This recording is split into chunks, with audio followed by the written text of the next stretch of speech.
que vous avez passé une bonne semaine. Aujourd'hui, on va parler de la croissance spirituelle.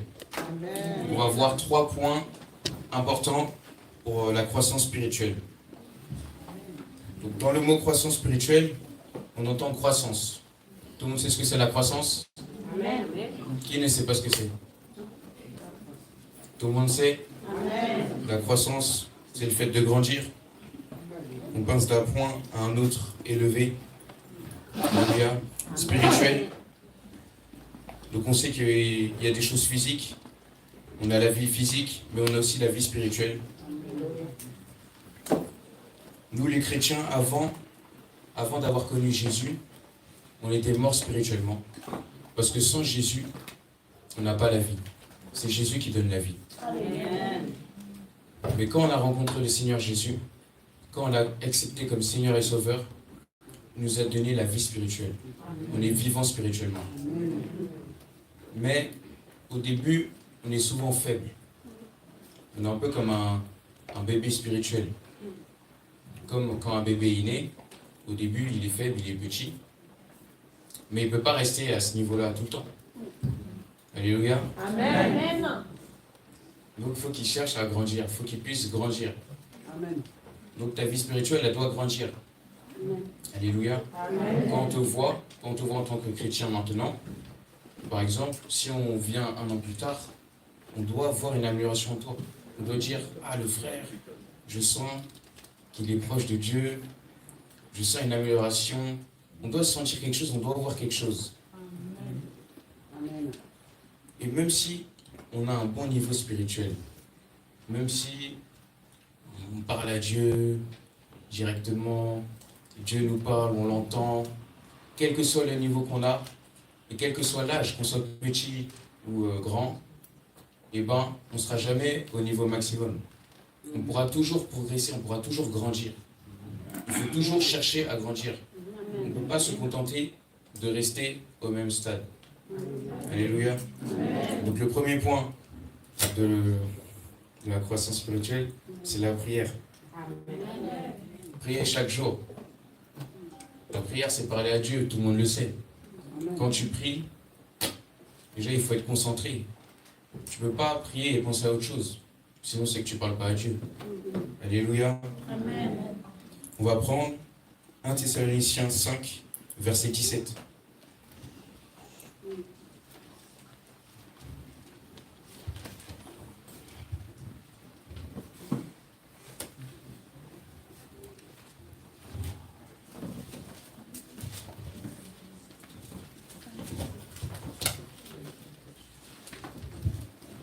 « 1 Thessaloniciens 5, verset 17. »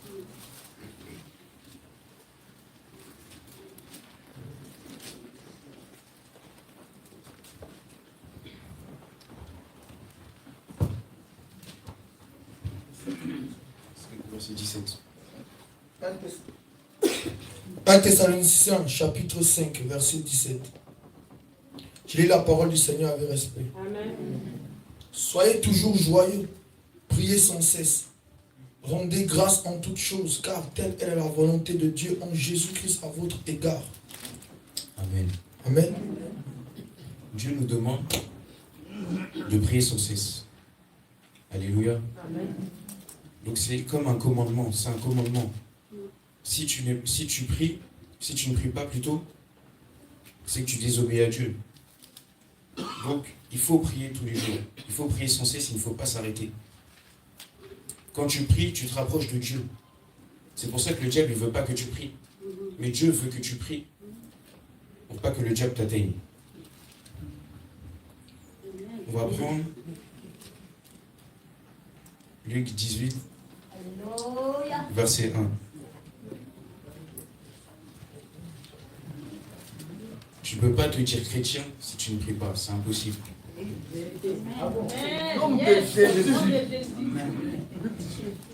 Verset 1. Luc 18. Luc 18, verset 1. Je lis la parole du Seigneur avec respect.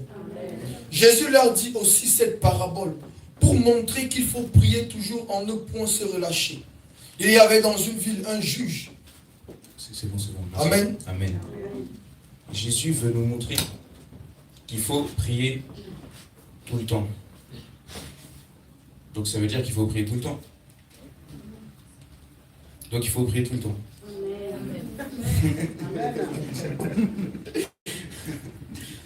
Et il ne faut pas se relâcher. Quand tu pries, souvent, des fois tu es fatigué, des fois on te dérange, ton mari ou ta femme t'appelle, je sais pas, parce que moi je connais pas. Les enfants qui te dérangent, il y a toujours quelque chose. Et ça, c'est le diable qui fait ça.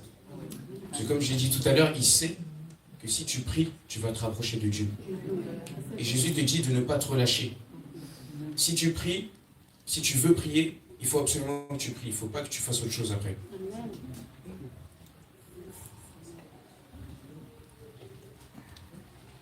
Maintenant, quand tu pries, il faut un moment où tu puisses être seul avec ton Dieu.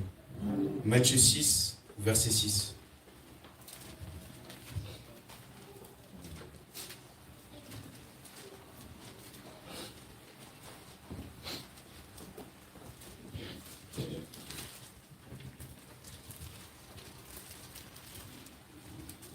Matthieu 6, Matthieu chapitre 6, verset 6. Mais toi, quand tu pries, entre dans ta chambre, dans ton cabinet, et ayant fermé ta porte, prie ton Père qui est dans le lieu secret. Et ton Père qui voit dans le lieu secret te le rendra publiquement. Amen. Amen. Tout chrétien doit avoir un moment seul avec Dieu, parce que ça te crée une intimité avec Dieu. C'est lui qui t'a créé. Il faut un moment où vous soyez seul. C'est important. Tu es obligé d'avoir un moment seul avec Dieu. Mais pas seulement. Parce que tu ne peux pas te dire, moi je prie déjà, je ne vais pas à l'église par exemple, je peux m'en sentir tout seul. On va prendre Matthieu 18, verset 20.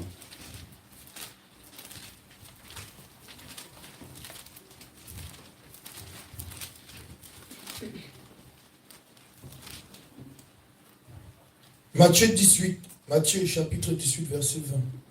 Car où il y a 2 ou 3 personnes assemblées, je suis là au milieu d'elles. Amen. Amen. Car là où 2 ou 3 sont assemblés, en mon nom, je suis au milieu d'eux. Quand on s'assemble ensemble, quand on est ensemble, Jésus est au milieu de nous. Et plus on est, plus il y aura de puissance. Il faut un moment où on puisse se retrouver avec des bien-aimés et prier ensemble. Parce que si tu penses pouvoir rester seul,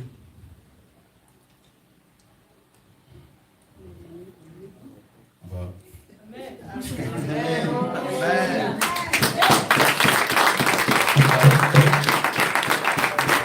Dieu t'a donné des dons et des talents. Il faut que tu puisses les partager.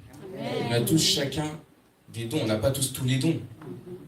D'autres personnes ont besoin de ton don à toi. Oui.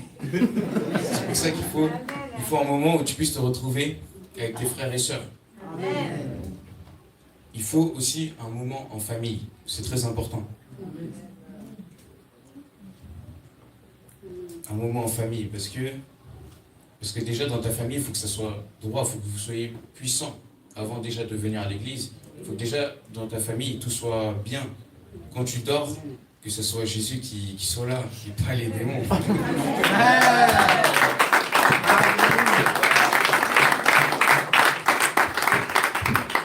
Quand tu passes un moment avec ta famille, il y a quelque chose de très puissant. C'est différent d'avec les autres personnes. Chaque prière, chaque moment avec Dieu, avec... je ne sais pas comment expliquer. Mais le moment de la prière avec la famille, c'est différent des autres moments. Quand tu vas prier avec ta famille, tu vas voir qu'il y a des choses qui vont se passer. Ça va changer. Amen. On va prendre Éphésiens 6, verset 12.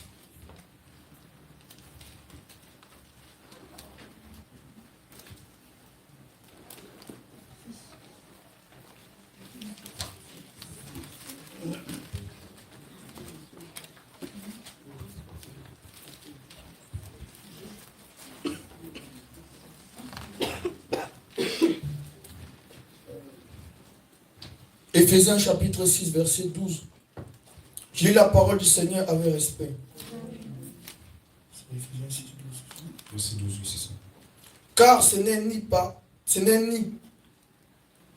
ce n'est pas contre la chair et le sang que nous avons à combattre, mais contre les principautés, contre les puissances, contre les princes des ténèbres de ce siècle, contre les puissances spirituelles de la méchanceté dans les lieux célestes.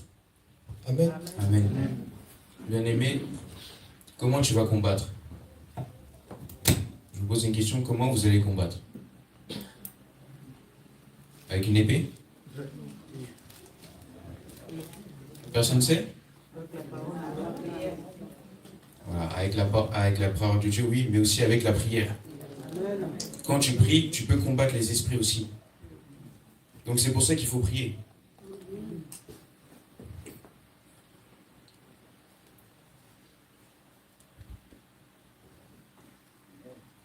On va prendre Philippiens 4, verset 6.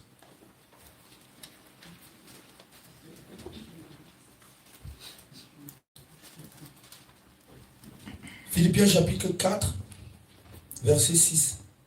Je lis la parole du Seigneur avec respect.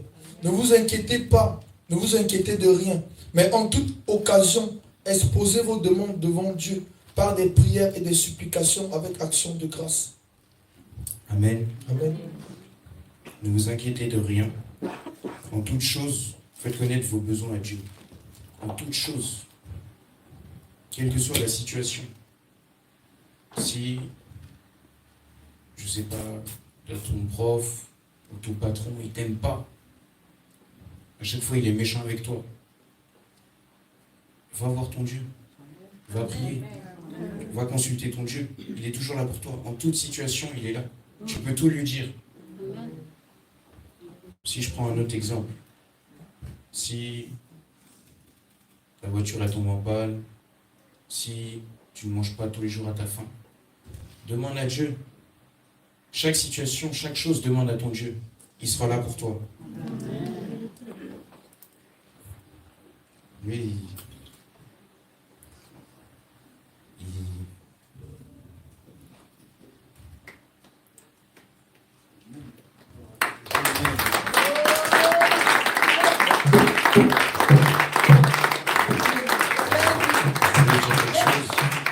je ne sais pas si ça se dit, il n'a que ça à faire. Il n'a que ça à faire, à t'écouter. Il est là, il te regarde, il ne va pas faire autre chose. Il va t'écouter. Et quand tu pries, bien-aimé, prie avec la foi. Jacques 1, verset 5 à 6.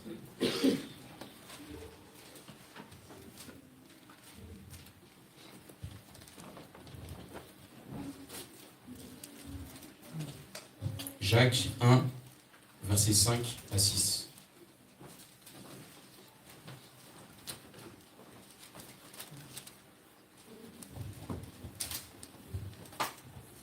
Jacques chapitre 1, verset 1 à 6. Je lis la parole du Seigneur. 5 à 6. 5 à 6.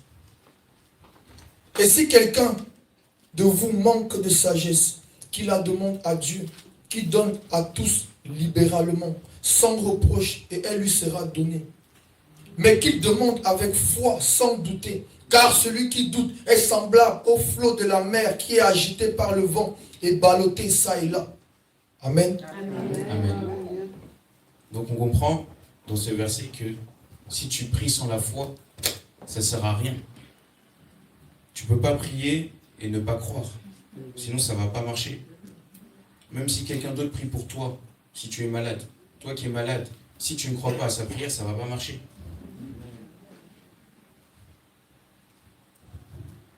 Je ne vais pas parler de qu'est-ce qu'on dit dans une prière, mais je voulais dire que quand on prie, il faut remercier le Seigneur tout le temps.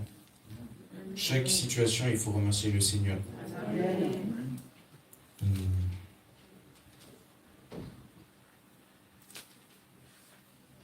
Par exemple, même si tu rates ton train, tu remercies le Seigneur. Peut-être que si tu avais pris ce train, il se serait passé une mauvaise situation après.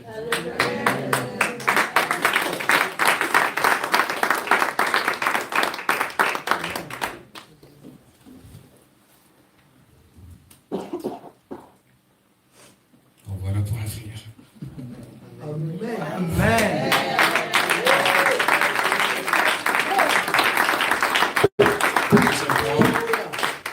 C'est la lecture de la Bible chaque jour. Donc tout d'abord, la Bible, comme la prière, lire la Bible, c'est un commandement de Dieu. On va prendre Josué 1, verset 8.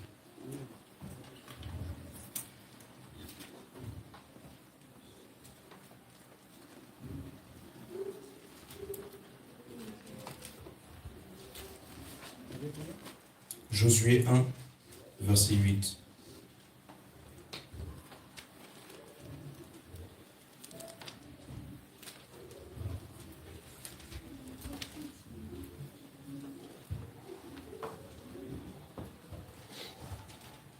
Josué chapitre 1, verset 8. Je lis la parole du Seigneur avec respect. Que ce livre de la loi ne s'éloigne point de ta bouche. Médite-le jour et nuit pour agir fidèlement selon tout ce qui est écrit. Car c'est alors que tu auras du succès dans tes entreprises. C'est alors que tu réussiras. Amen. Amen. Donc on l'a bien entendu. Médite-le jour et nuit. Donc il faut lire la Bible tout le temps. À chaque instant, tu dois la lire. Ce livre de la loi, ils disent. La Bible dit, ce livre de la loi. La loi, qu'est-ce que c'est?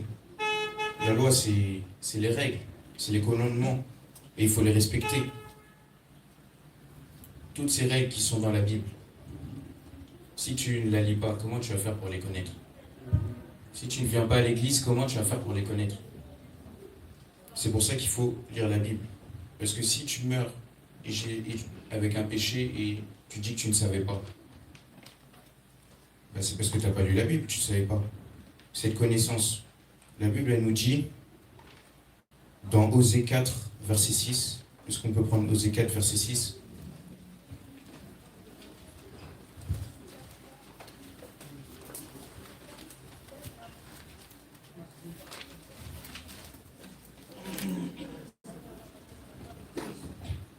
Osée chapitre 4 à partir du verset 6. Je lis la parole du Seigneur avec respect.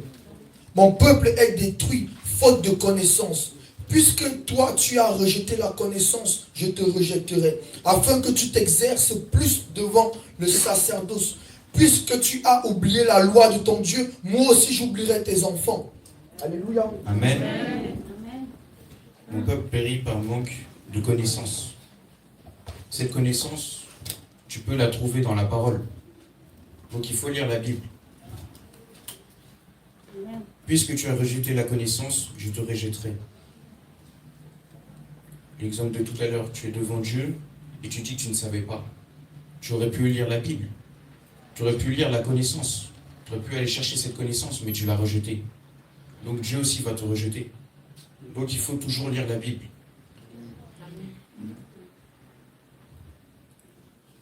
Quand tu pries, Dieu n'est pas obligé de te répondre par des songes. Il nous dit qu'il nous répond tantôt d'une manière, tantôt d'une autre. Amen.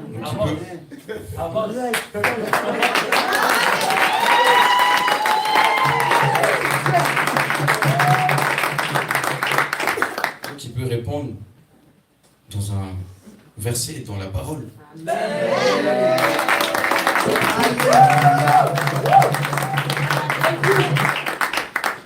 Mais toi, à chaque fois, tu lis pas la parole, tu penses que Dieu il va te donner un songe, Dieu il va te parler à travers quelqu'un, tu vas entendre la voix de Dieu dans ta tête. Non, il faut lire la parole de Dieu. On a des réponses dans la parole de Dieu. C'est que positif de lire la parole de Dieu.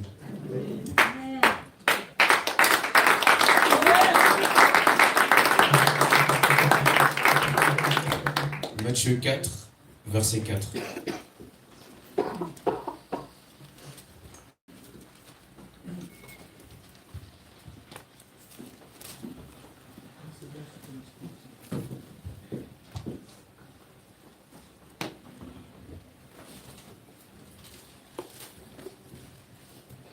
Matthieu chapitre 4, verset 4. Je lis la parole du Seigneur avec respect. Mais Jésus répondit, il est écrit, l'homme ne vivra pas de pain seulement, mais de toute parole qui sort de la bouche de Dieu. Amen. La parole de Dieu, c'est une nourriture. C'est pas une nourriture physique, mais c'est une nourriture spirituelle. On a vu qu'il fallait grandir spirituellement. Un enfant, un humain, s'il ne mange pas, comment il va faire pour grandir? Comment il va faire pour vivre?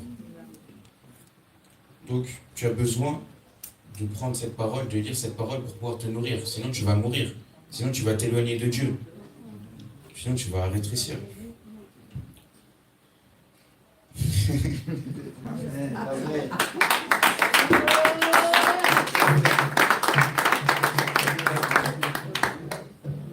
Donc on a compris qu'il fallait lire la parole de Dieu, qu'il fallait tout le temps la méditer, qu'il ne faut pas la mettre de côté. Et le troisième point, c'était obéir à Dieu tout le temps, à chaque instant. Obéir à Dieu. On va prendre Jean 1, verset 1.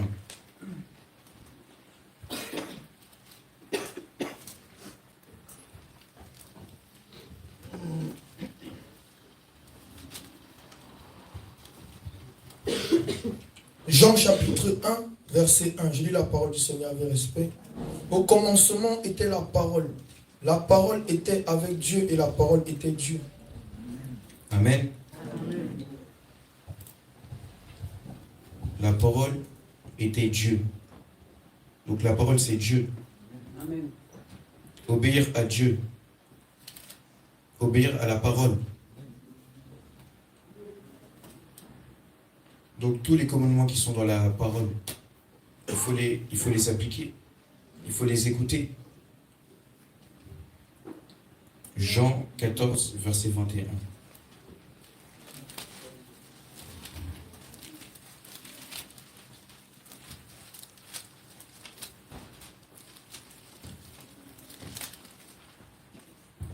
Jean chapitre 14, verset 21. Celui qui a mes commandements et qui les garde, c'est celui qui m'aime. Et celui qui m'aime sera aimé de mon Père, et je l'aimerai. Et je me ferai connaître à lui. Amen. Amen. Amen. Donc si on obéit à sa parole, si on garde sa parole avec nous, si on ne la rejette pas, on sera agréable à Dieu. Dieu, il va nous aimer. Donc c'est très important. Il faut obéir à Dieu. Il faut obéir à sa parole. Deutéronome 28, verset 1.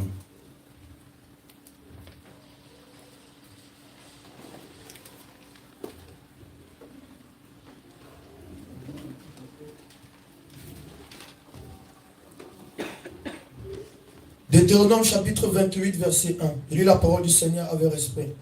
Or, il arrivera, si tu obéis à la voix de l'Éternel ton Dieu, pour prendre garde à pratiquer tous ces commandements que je t'ai prescrits aujourd'hui, que l'Éternel ton Dieu te donnera la préséance, la prééminence sur toutes les nations de la terre. Alléluia. Amen. Amen. Si tu obéis à la voix de l'Éternel ton Dieu, en observant ces commandements. Donc pour les observer, il faut lire la parole de Dieu. Si tu veux obéir à Dieu, il faut non seulement observer sa parole, mais aussi la mettre en pratique.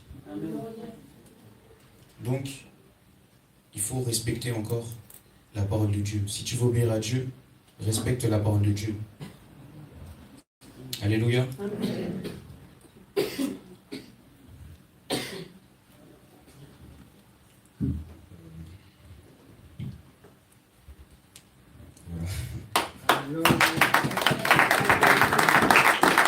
Alléluia.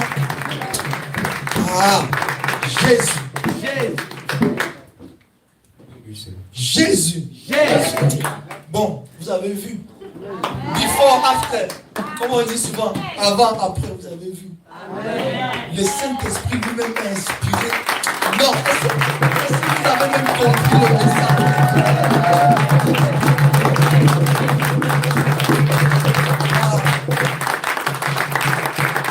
Bon, si ça ce n'est pas le Saint-Esprit, vous avez vu, il est écrit. Ne vous inquiétez pas de ce que vous direz. À l'instant même, les paroles vous seront données. Amen. Moi, j'ai senti le Saint-Esprit sur lui. Vous avez senti quoi? Les paroles qu'il donnait. La façon dont il donnait la parole. Vous connaissez avant. Vous connaissez maintenant.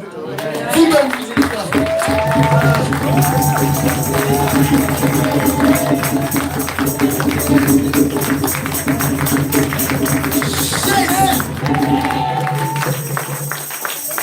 Après, on va dire que le Saint-Esprit ne travaille pas. Le Saint-Esprit travaille. Vous-même, vous avez vu, c'est un miracle du Saint-Esprit. Il n'y a que le Saint-Esprit qui peut faire ça. Les versets, la parole était donnée conformément. J'ai senti, j'étais avec la Paul même l'a constaté. Alléluia. Vraiment que le Seigneur bénisse son serviteur. Il utilise encore puissamment. Je pense que c'est les début d'une grande chose, d'une grande œuvre que le Seigneur veut faire à travers son serviteur.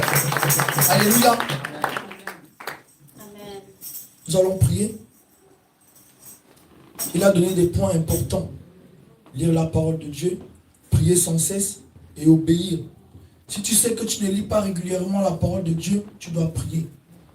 Médite ce livre, que ce livre de la loi ne s'éloigne point de ta bouche. Médite-le jour et nuit. Si tu sais que tu ne le fais pas, alors tu dois prier. Si tu sais que tu n'obéis pas à la parole de Dieu, que tu fais selon ton bon vouloir, alors tu dois prier. Si tu sais que tu n'obéis pas à ses instructions comme il le faut, alors tu dois prier. Si tu sais que tu ne pries pas régulièrement, tu ne te lèves pas la nuit pour prier, tu ne pries que par occasion, tes prières même, on ne sent pas le feu dedans, alors tu dois prier. Que le Seigneur te renforce, que le Seigneur te donne encore le feu, que le Seigneur augmente en toi la puissance, la force, surtout la foi. Parce que c'est les prières les plus dangereuses, en fait, c'est les prières par la foi. Amen. Le Seigneur déclare dans sa parole, je te dis, si ta foi est comme ce grain de sénévé, le grain de sénévé, c'est des petites graines, comme ça, là, tout petit. Tu seras capable de dire à cette montagne, lève-toi, jette-toi dans la mer, et la montagne va se lever et va aller dans la mer. Alléluia. Amen. Voilà la prière par la foi que le Seigneur demande. Ce n'est pas la multiplication des paroles inutiles. Tu peux prier pendant 1 heure inutilement, rien ne se passe. Mais tu fais une prière de 5 minutes, tu dors. Tu vas voir comment tu es en train de terroriser ton village.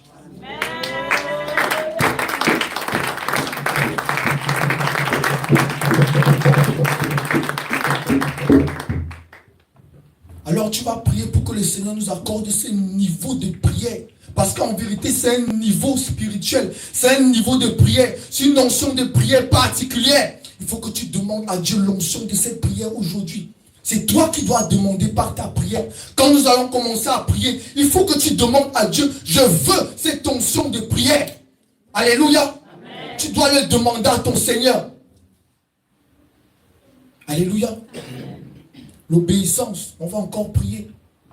Si tu n'obéis pas suffisamment à la parole de Dieu, si ton travail, ta famille, tes activités prennent la place de Dieu, à la place prennent la place qu'il mérite, alors tu vas prier pour ça.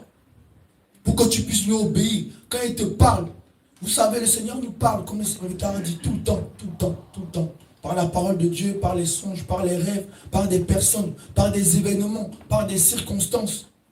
La vérité, c'est qu'une instruction t'est donnée et que tu dois suivre. Mais à chaque fois que cette instruction t'est donnée, tu ne la suis pas, la vérité, tu désobéis à Dieu. C'est cet aspect-là qu'on néglige le plus. On attend qu'on nous révèle. Pour maintenant qu'on sache qu'on doit obéir, ou qu'on voit dans les songes, mais ce n'est pas que ce canal que le Seigneur utilise pour parler. Alors tu vas prier. Pour qu'en toutes circonstances, tu puisses obéir aux instructions que le Seigneur va te donner. Alléluia. Amen. Tu vas encore prier pour la méditation de la parole de Dieu. Je sais que beaucoup... En fait, je pense que la méditation de la parole de Dieu, c'est le point le plus difficile de beaucoup de chrétiens. On n'arrive pas à méditer la parole de Dieu assez longtemps, régulièrement et suffisamment. Ça, je le sais. Et beaucoup de personnes ici souffrent de ce problème. Il lit lundi, il va encore aller lire vendredi. Encore aussi la même lu vendredi. Il a peut-être lu un verset. Sommeil en même temps, il dort. Il commence à lire un chapitre, même il n'a rien compris à ce qu'il lit. Il dort. Alléluia. En fait, la problématique de la parole de Dieu, c'est un commandement du monde de ténèbres. Ils savent que le Seigneur a dit, ma parole est esprit et vie. Il faut donc les empêcher de méditer cette parole. Alléluia. Parce que plus tu médites, plus tu rivalises. Le diable est esprit. Plus tu médites la parole, tu deviens de plus en plus spirituel. Donc il ne veut pas que tu atteignes un niveau. Voyez, tu peux beaucoup prier, c'est bien. Mais quand tu n'as pas un fondement des Écritures, lui-même, ou que tu l'attaques dans le spirituel, il va te rouler. Parce que lui, il est maître du spirituel. Si tu n'as pas le soubassement des Écritures, il va te tromper. Il a testé avec le Seigneur. Dans le spirituel, il teste. Le Seigneur dit, il est aussi écrit. Donc, là où tu vas résister, parce que tu as le fondement. Beaucoup prier sans les Écritures, tu vas te rendre compte que tu es instable. Tu n'es pas stable. Le diable va jouer avec toi. Il va te lâcher des révélations, il va te lâcher des comportements, des attitudes. Quand tu n'es pas fondé dans les Écritures, il va blaguer avec toi. Donc un chrétien doit être stable. C'est pourquoi l'homme de Dieu parle de la croissance spirituelle et tous les compartiments qui te permettent d'être... Même un enfant qui croit doit manger de tout pour avoir les os bien solides, les pensées bien. C'est-à-dire que les mamans savent, non, aujourd'hui j'ai donné ça, demain je donne ça pour que l'enfant croisse bien. La parole est un élément important que plusieurs chrétiens négligent. Ils vont dans des camps de prière. Tu ne verras jamais des camps de méditation. Quelqu'un comprend ça? Amen. Et le même chrétien qui a fait 40 jours de jeûne, tu t'étonnes, mais tu viens de 40 jours de jeûne, l'attitude que tu présentes, il y a un problème. Il y a déphasage. Parole. Est-ce qu'on a compris ça? Amen. Donc, le réveil, c'est le feu et la parole. Si tu as le feu, tu n'as pas la parole. Un matin, tu vas régner même ce propre réveil. Parce que le diable va commencer à jouer avec toi. Donc, assois-toi dans les Écritures. Le fondement, c'est Jésus-Christ. Je bâtirai mon église sur le fondement qui est le roc, la parole de Dieu. Amen. Amen. C'est en ça que l'homme de Dieu est en train de dire. Alléluia. Amen. Que le Seigneur te fortifie. Amen. Il y a un dernier point, en fait. Je pense que l'homme de Dieu lui-même n'a pas compris ce qu'il a dit, en fait. Au moment où il a parlé de rétrécir. Lui-même n'a pas compris, en vérité, c'est le Saint-Esprit qui lui a donné ça, cette révélation, mais il n'a pas compris ce que ça veut dire. Mais moi, j'ai compris. En fait, il faut savoir que plus tu pries, plus tu lis la parole de Dieu, il faut savoir que ton âme grandit. Moins tu lis, ton âme rétrécit. Parce que dans le spirituel, quand on va voir ton âme, tu seras un géant. On va voir ton corps est petit, mais ton âme sera un géant. Parce que plus tu pries, ton âme en fait va enfler, enfler, enfler. Parce qu'il faut savoir que l'âme n'a pas une limite, n'a pas une forme précise. L'esprit n'a pas de forme. Ce qui fait que quand tu nourris l'esprit, en fait, il peut grandir de manière indéfinie. Plus tu nourris, il n'y a pas de limite. Tu le nourris, tu nourris ton esprit, il va grandir de manière, ce qui fait qu'à un moment, il sera tellement grand, il sera énorme. Et spirituellement, on va voir, tu es un géant. C'est ça en fait qui s'est passé, c'est que l'Esprit de Dieu a révélé, mais il n'a pas compris en fait. Il a parlé de rétrécir, après il est passé. Mais le Seigneur m'a donné l'explication. C'est pour ça que je voulais vous donner ça en fait. Et quand tu ne lis pas la parole de Dieu, ton âme rétrécit. Il arrive que ton âme devienne tout petit comme ça. C'est pour cela que les sorciers, tes ennemis, peuvent te menacer, peuvent te malmener n'importe comment. Parce qu'ils voient en fait l'état spirituel, la croissance de ton âme, la taille de ton âme. Ça, ils peuvent le voir. Et c'est en fonction de ça qu'on juge ta puissance et ton degré de prière et ton degré de puissance dans le monde spirituel en fait. C'est ça que le Seigneur lui a révélé, mais il n'a pas compris. C'est l'Esprit de Dieu qui lui a révélé ça. Je vous dis la vérité. Est-ce que vous avez compris ce point de récréci? Que le Seigneur vous bénisse. Amen.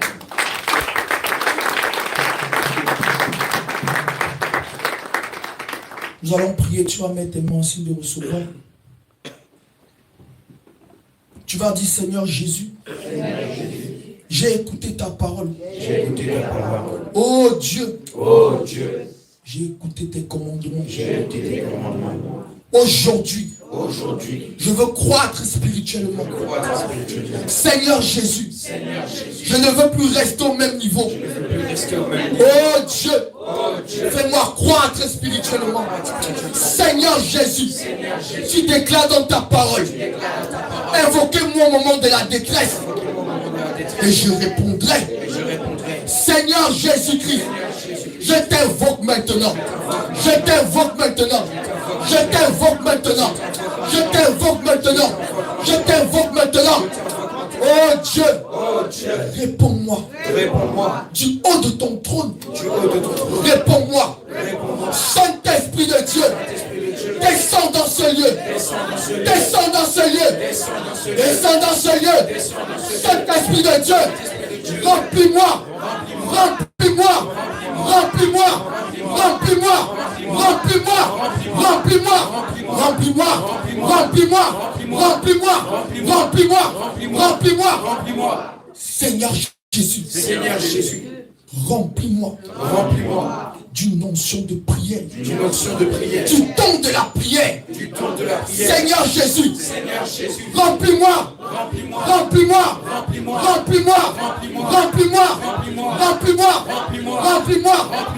Seigneur Jésus. Oh Dieu. Je veux passer à un autre niveau. Je veux que mes prières passent à un autre niveau. Seigneur Jésus. Fais-moi augmenter dans la prière. Fais-moi augmenter dans la prière. Oh Dieu, accorde-moi cette onction. Accorde-moi cette onction. Accorde-moi cette onction. Accorde-moi cette onction. Accorde-moi cette onction. Par le feu. Par le feu. Par le feu. Par le feu. Par le feu. Par le feu. Par le feu. Par le feu. Par le feu. Par le feu. Je reçois maintenant. Je reçois maintenant. Reçois cette onction de prière. Je reçois maintenant. Je reçois maintenant. Je reçois maintenant. Je reçois maintenant. Je reçois maintenant. Je reçois maintenant. Saint-Esprit de Dieu. Saint-Esprit de Dieu. Père Tout-Puissant. Père Tout-Puissant.